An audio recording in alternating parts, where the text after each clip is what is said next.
मैं नगारे सालेहा जमात दुआम मजमू रियाजी का सबक 3सी अशकाल की मालूमात दे रही हूँ। आप उम्मीद है बगौर समाअत फरमाएंगे। तो चलिए हम पहले उन्वान लिखते हैं।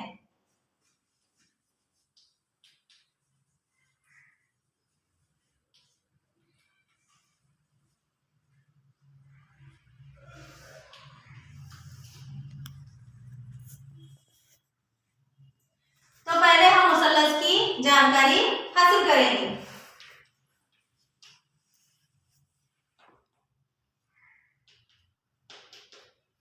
मुसल्लस यानी 3 किनारे 3 कोने, 3 किनारे 3 कोने की शक्ल को हम क्या कहते हैं? मुसल्लस कहते हैं। उसी तरह हम मुरब्बा का देखेंगे।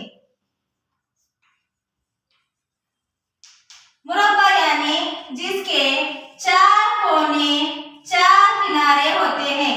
1 2 3 4। ये क्या है? किनारे। 1 2 3 4। ये क्या है? कोने जो एक सा है।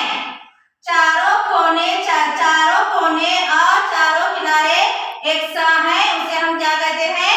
मुरब्बा कहते हैं। तो हम तीसरा देखेंगे मुस्ततिल। मुस्ततिल यानी इसके भी 4 कोने 4 किनारे होते हैं, लेकिन